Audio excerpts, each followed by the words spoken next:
ó ní gbogbo ẹ̀gbẹ̀sìn ní òtáwòrán kọjá náà.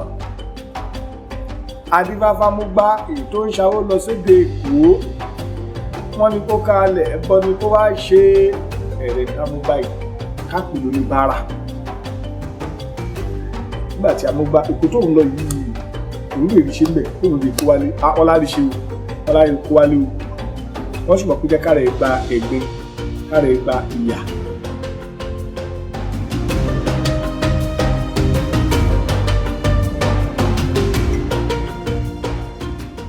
Lagos is a city that has grown since the 16th century. It's almost 400 years now, and there are different accounts of the origin of the city.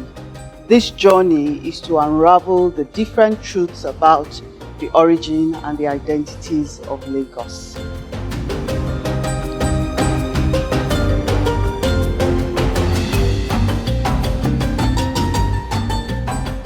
Lagos has grown from the acclaimed pepper farm to a metropolitan city, one of the most economically viable in Africa today, with a population of over 20 million people. This is by no means a feat that happened overnight. It is the collective contribution of different groups of people who migrated into the city from the earliest days. Oyo was a nearing empire, and there were migrations from Oyo Empire at the earliest time, or even at the time when Oyo Empire was broken by various wars, and people moved from one part, people moved particularly towards the lagoon, particularly towards the ocean, and people moved to Lagos. So, there are claims and counterclaims on the original settlers of Lagos, the Awori sub-ethnic group that have traced their descent from Ile-Ife and Oyo, and agreed that they were overpowered by the Benins at some time, or the Benin group, who many historical sources have identified their affiliations to the very many indigenous institutions on the island of Lagos. Lagos was founded based on the premise of history by two predominant interests. You have an Awori man who settled here, then that is Ogunfunminire. From Ogunfunminire, one of his sons, Ashipa, inherited Lagos. Also, the Benins, on their own side, migrated. A prince of Benin migrated to Lagos, and with some of his chiefs, the Benin chiefs, they are also settlers. They had an interface with the Aworis. Eventually, history has that also documented that by a way or the other, they conquered the Aworis. The Aworis now Olofin moved to the present Ido out of the island, now relinquished the island of Lagos to the Benins. Yet you still have predominant Awori and Benin.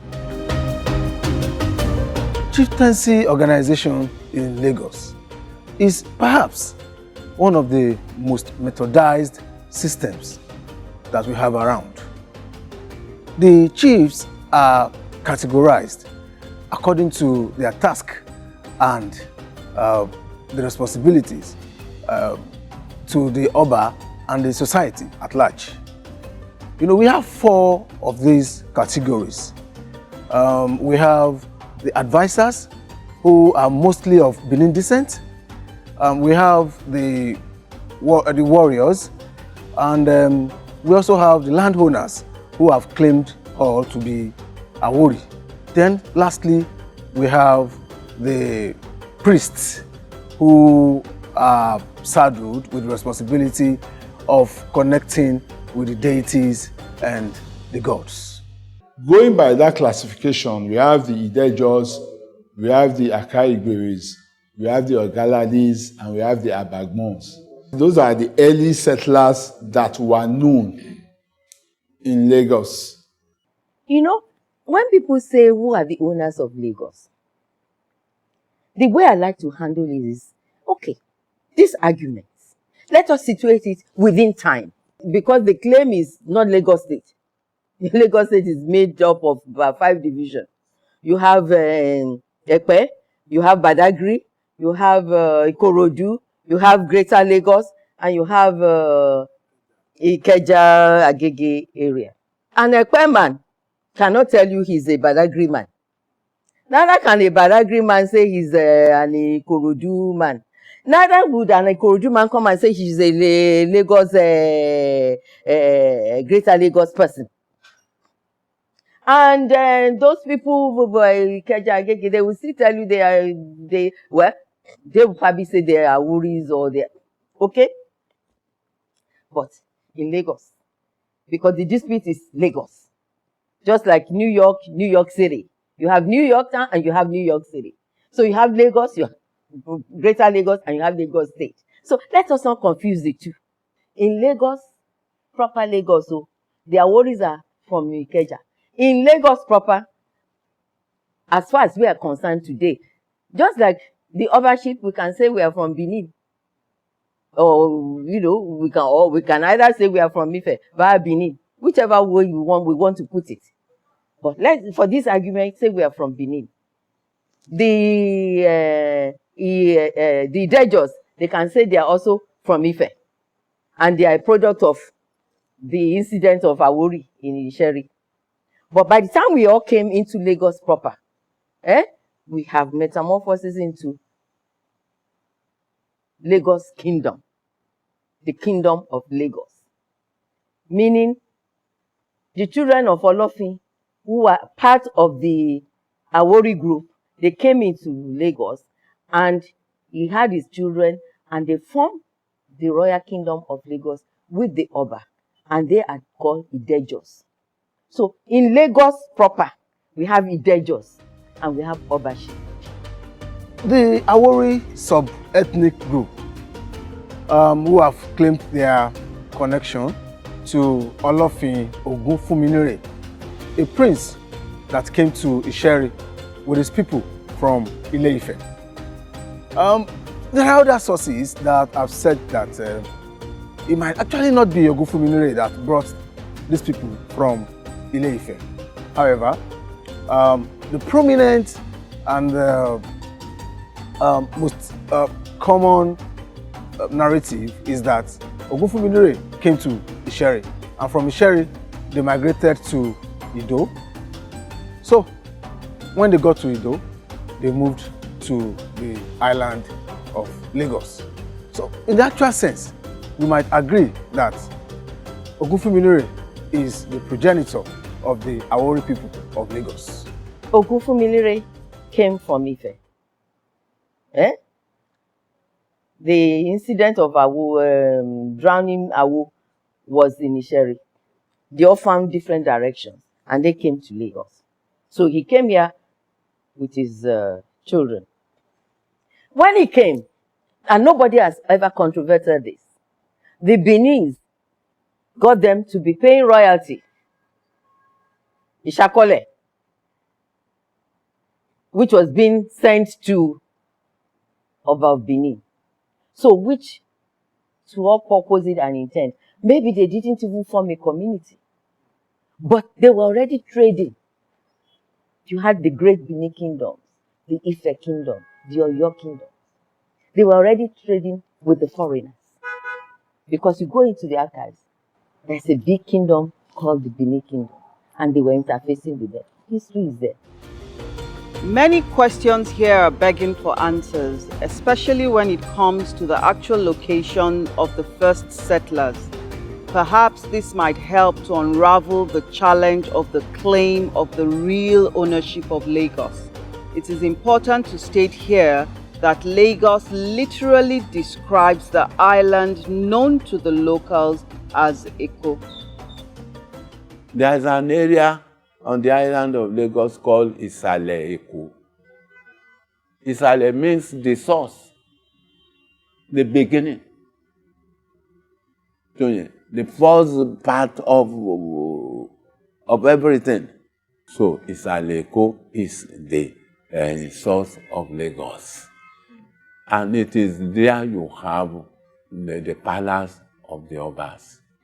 It is there you have the palace of all the Benin chiefs. The Awori people speak a variant of the Yoruba language referred to as the Awori dialect. But Awori dialect is not spoken at Ile-Ife, and the Awori people have claimed descent to Ile-Ife. So, how come? What is the evolutionary pattern of this dialect? And what language contact strategies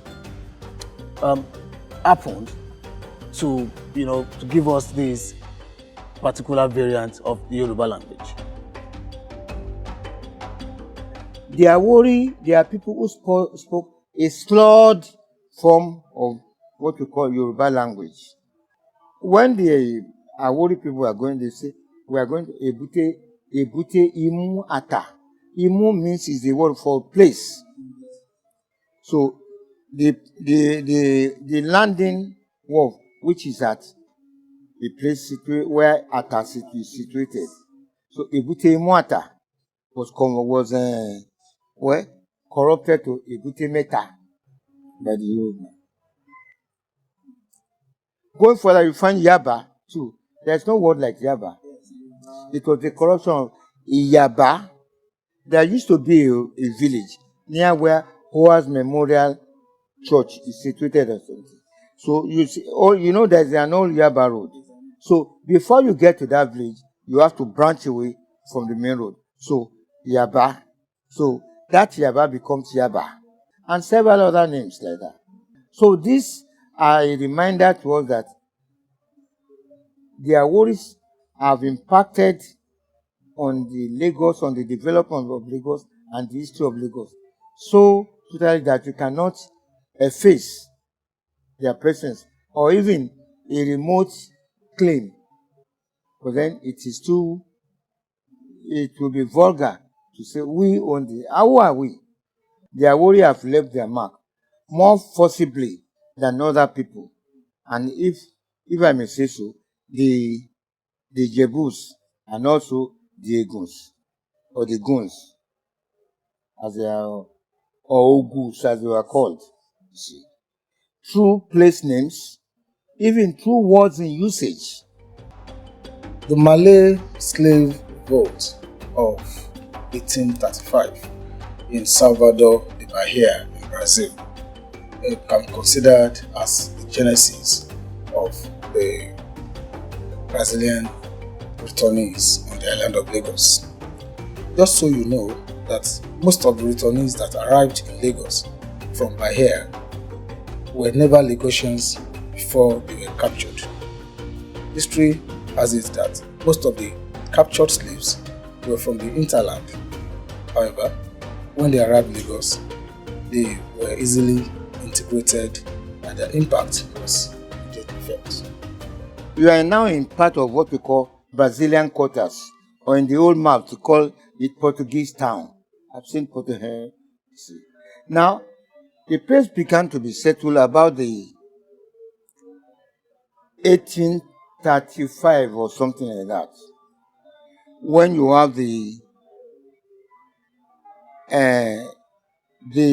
African slaves who participated in revolt in Bahia. They call it their Malay revolt. So the Brazilian authority decided to repatriate those who want to. So these are the origins of the people in this country. They are from what we call Yoruba country, mostly. And some are not even Yoruba, some are Igbo. But when they came here, it was they approached the Oba. I think the Oba then was, I think it was after the Julari. It must be around the time of Oba Adele or so. So they gave them this part of the town. But the gift was not rationalized until the time of King Dosumu, when the British have totally overran Lagos. And then the people here coming from through their own effort to settle here are settled in this part. Because there they find friends, relations who have abandoned the place, and that is how all this area where you have is known as Brazilian quarters. And many of them, though they may have changed their names now to Yoruba names, mostly bear Brazilian names. To the extent that even here, you still have, at that time in the early days, they still speak Portuguese or Brazilian Portuguese language, which has now died out virtually. In 1861, the white men came on, those are where they established, that was when Lagosians were actually established by law.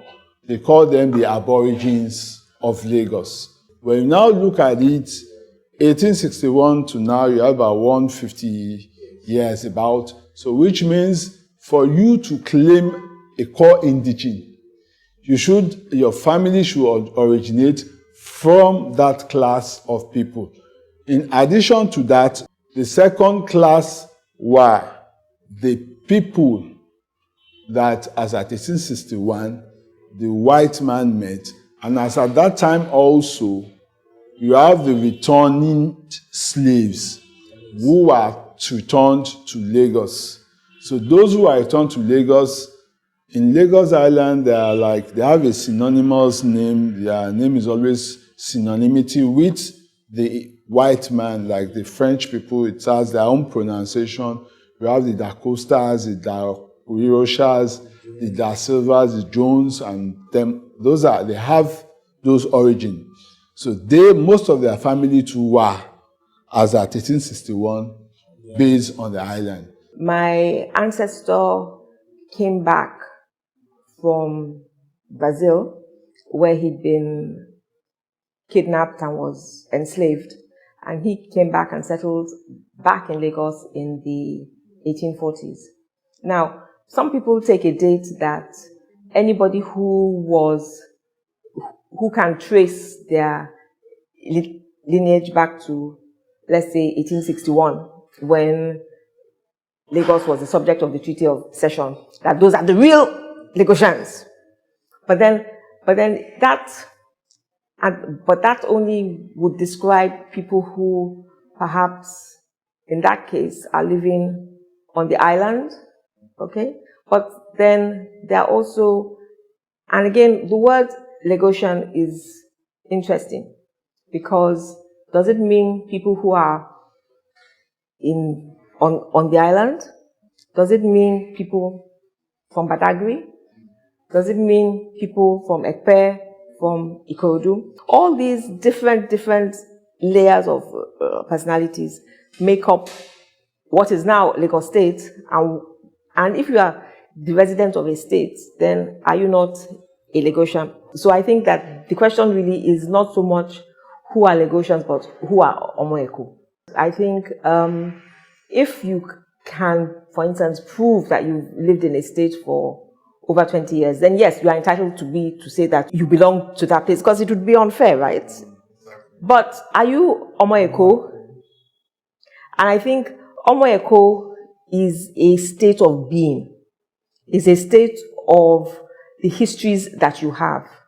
It's a state of the stories your grandparents told to you.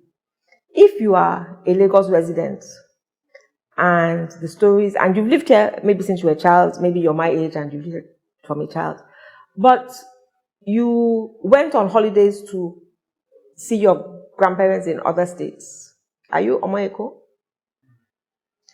when I can remember as in school, when I was in primary school, I can actually remember like at holidays, at Christmas, everybody else has somewhere else to go to, right? This is me. Okay, I don't have there's no hometown I have. My hometown is Esaleko. That's my hometown, and that to me is what Omoeko is. So Lagosian is, I think, can be inclusive of many, many people and many, many generations of people who have come and have settled and have worked and are entitled to call themselves that. But Omoeko, I think that's a different conversation. Lagos is a mini, even before it became a state, it was a mini Nigeria. I would say it's the crucible in which Nigeria was formed and given direction for development. And anybody who is anybody, at least in the last, till at least the last maybe 20 years or so, all started from Lagos Island. Not even Lagos Island. And they were welcome and they were treated like one of their own. So, having said that, it means you have different groups from other parts of Nigeria who are part of Lagos. You have the Hausas, you have the Tapas, you have the Jebu, you have Egba, you have Igbos. Everybody, they all form a tapestry of a beautiful state called Lagos, state of aquatic splendor and excellence. So they form a beautiful tapestry. The Awori clamor for recognition has been ongoing for some decades now in Lagos. However, this has been met with serious opposition from some quarters in Lagos. How long this will go, we can't say, but the process continues.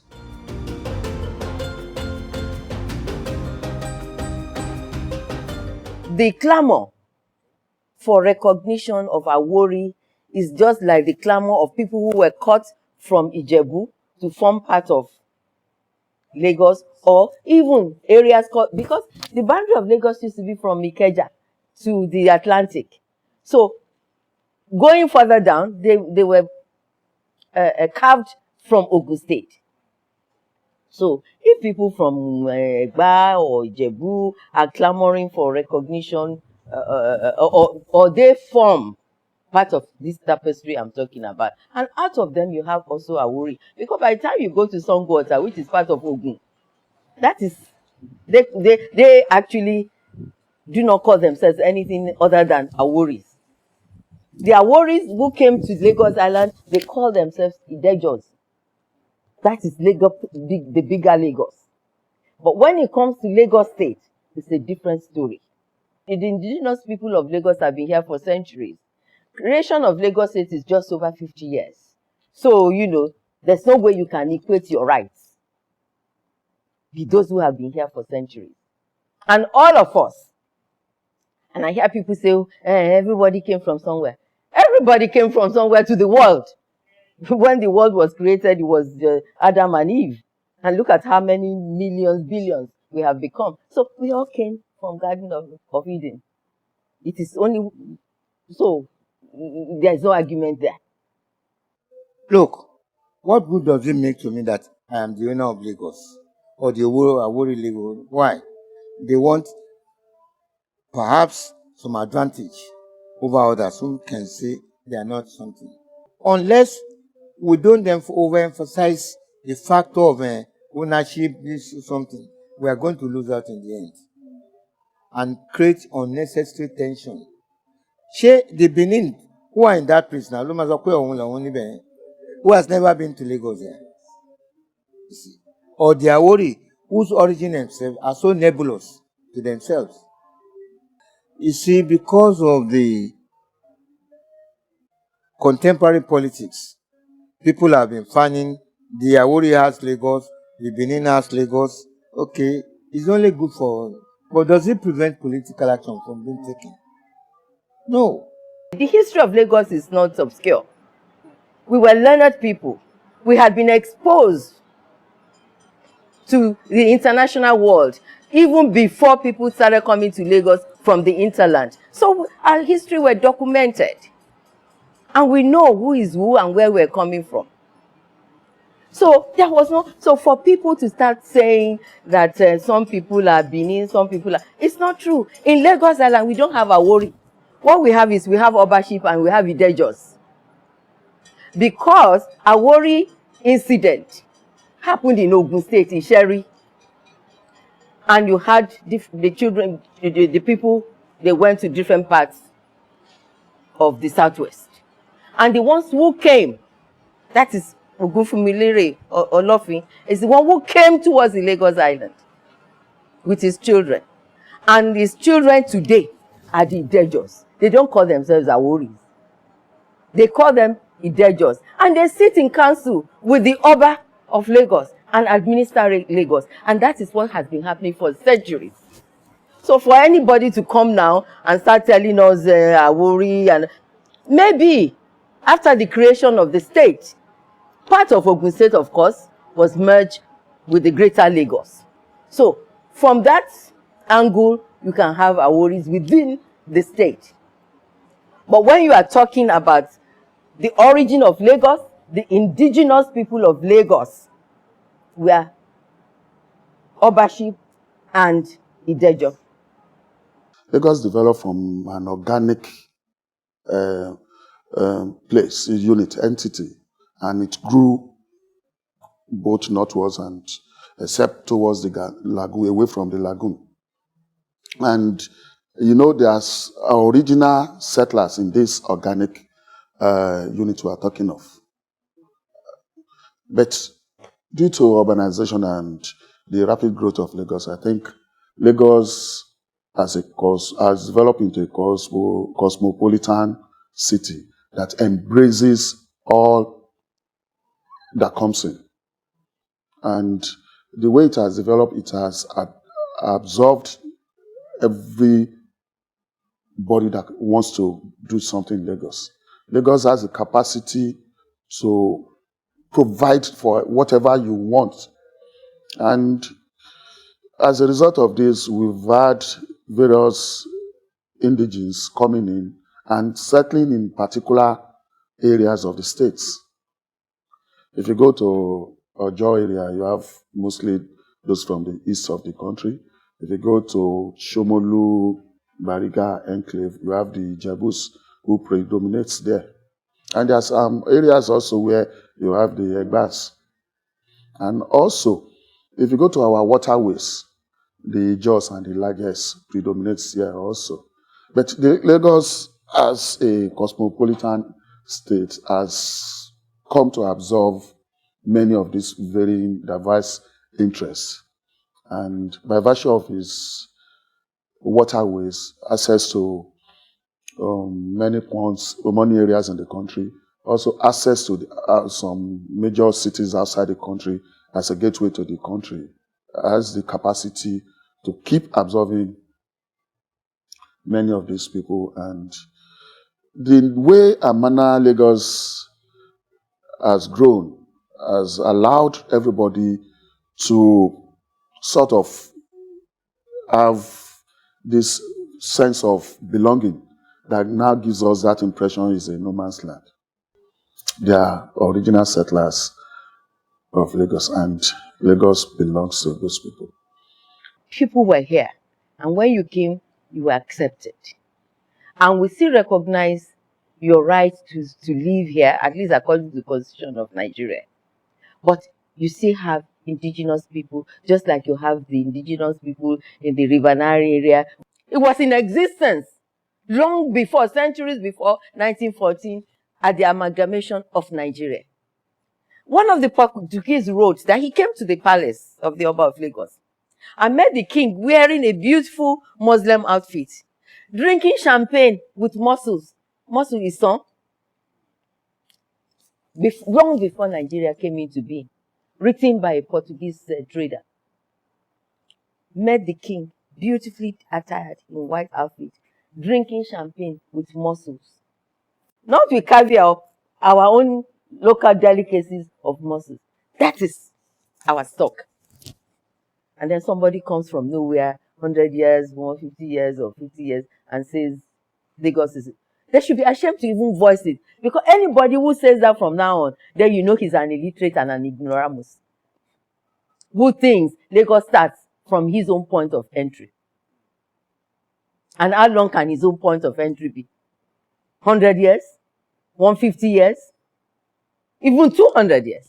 Not to talk of people who actually come yesterday and they too are saying their Lagosians. People came 50 years and said, I don't know anywhere else I'm Lagosian. Fine, nobody is controverting that. But you have indigenous people, just like you have indigenous people from where you are coming from. And their rights are recognized. So I think we should advise ourselves not to even use that phrase anymore because it spells ignorance. In 1910, I believe, 1910, the British did a census of how many people were in Lagos. And the returnees at that time made up 10% of the population. So it's a sizable amount. So obviously I'm Gomez, but there's also Pinero, Darosha, Da Silva, Martins, the names, Da Costa, Cardoso, the names are there, but I think we've become perhaps so familiar with these names that we actually don't think, oh, okay, it's okay, yeah, really, yes. So, and I think that perhaps moves are being made amongst the community to appreciate that heritage. Yes, but I think more certainly needs to be done because I think it's a very unique heritage, and it's a heritage that, if it's not articulated, okay, it sounds to young people as though it's very far away, okay. So in promoting the status of Lagos as a cosmopolitan city, it is very important to also recognize and preserve and promote her heritage, starting from the traditional institutions, from the authorship to the cultural events such as the Eyo and the Igunuko Festival, and then also, more importantly, the role of women in society. Women in Lagos traditionally have not suffered much discrimination. And finally, and even more importantly, in this age of modernism, it's very important to retain the relics of our heritage, particularly the preservation and conservation of heritage building and heritage-built environment. The history of a built heritage is very important, okay? Because sometimes people need to see the physicality of a thing to believe that it exists, okay? So if you're telling the story of, say, people who had been enslaved and had now been able to drag themselves up from being enslaved, to have earned enough money to have paid for their freedom, would have worked enough money to charter a boat to come back to at least the last port that many of them could remember, to now decide to settle in that place and to work again hard enough to build those kind of houses. It sounds like a fairy tale. So if you're trying to persuade young people that this is a history that shows that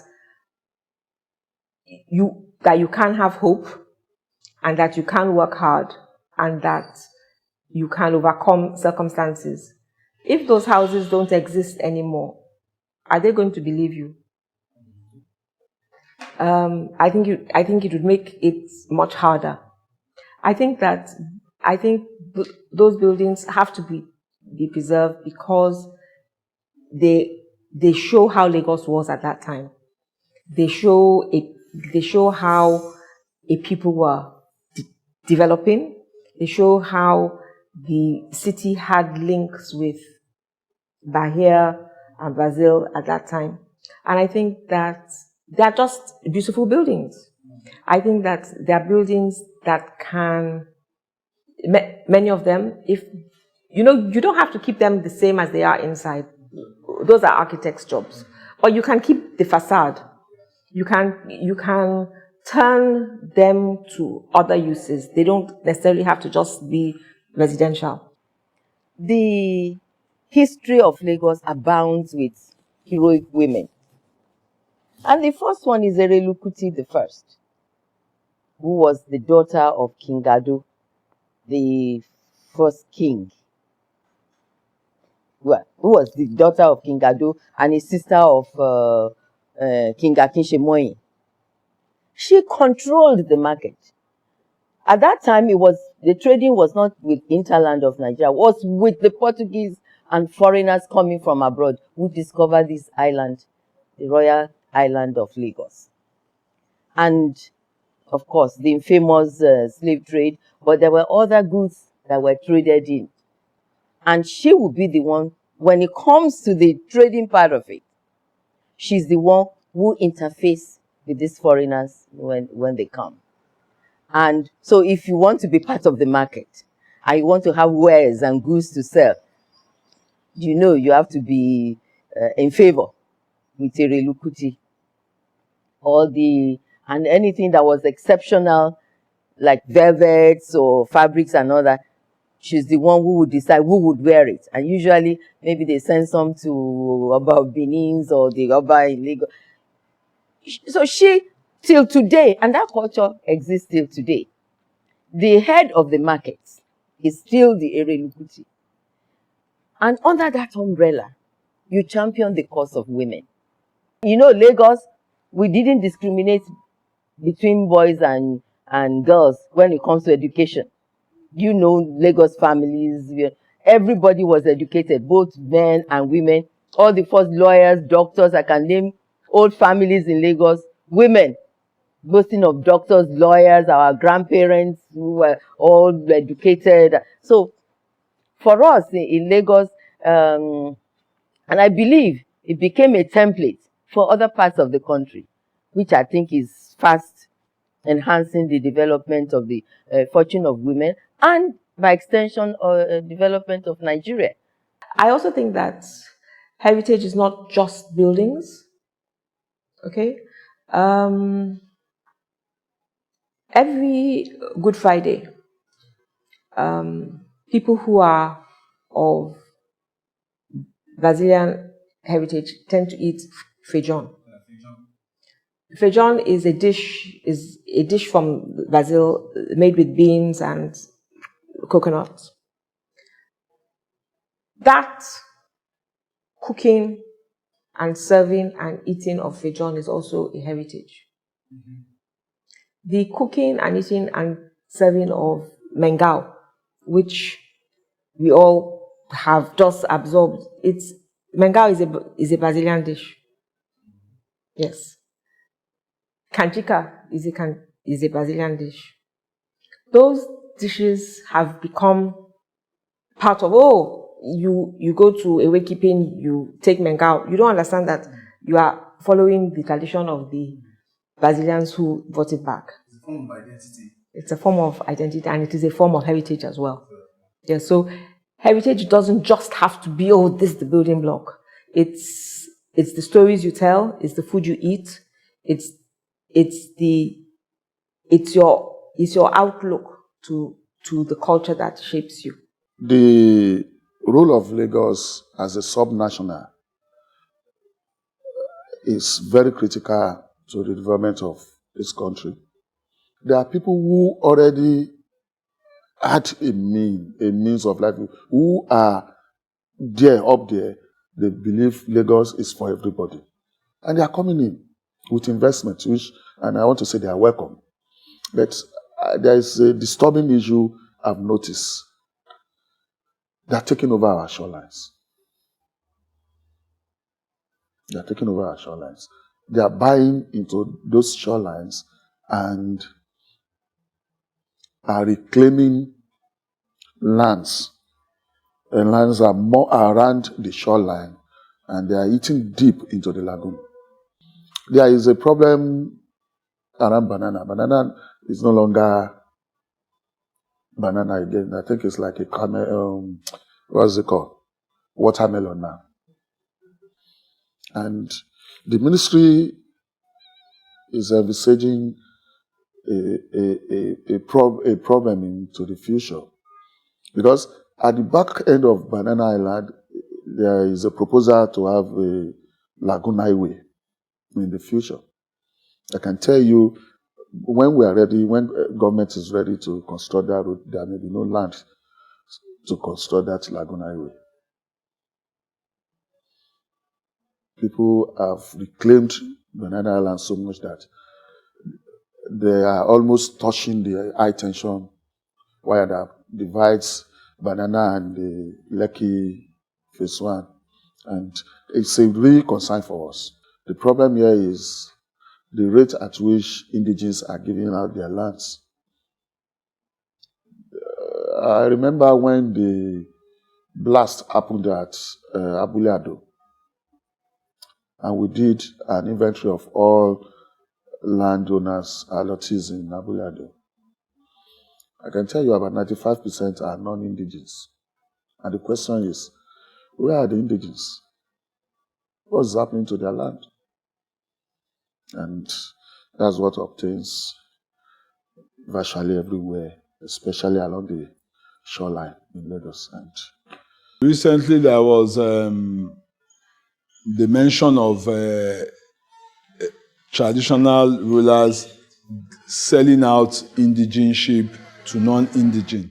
To us as government, we believe the tradition, the chieftaincy institution are the custodian of the culture and the indigenization of Lagos. So that's why we demand a letter from a traditional ruler attesting to the indigenship and narration of how that particular person is related. At times you have, maybe by the mother is an indigene, the father might be a non-indigene. So the family might decide, well, if it's their own wish as their family is one of us, so because through the mother. But to us, we first get the Oba, the traditional institution that attests that this is an indigene. Lagos traditionally has been an entrepot. It has always been a place that welcomes strangers. It has always been a place where strangers are welcomed and encouraged to stay. Okay? Lagos has its identity, but Lagos also changes and adapts to what the strangers bring. So I think Lagos has a multiplicity of identities. I think all those identities together are woven together to make the wonderful city that we have. I would like to say to everybody, everyone is welcome in Lagos. We are all people of Lagos, but also you have people whose ancestors have created this conducive atmosphere for all of us to be able to coexist in peace. So please, acknowledge their interests and give support to actualize the interests of your hosts in Lagos. What the different narratives tell us is that Lagos has grown, and no matter the account, it's important to note that in spite of your cosmopolitan status, Lagos is still an indigenous city. The indigenes who have been here for over 400 years, their legacy and their heritage must be preserved. So as the city is growing and becoming this model mega city and African icon, it's important that the culture, the tradition and the norms of indigenous people are preserved for posterity.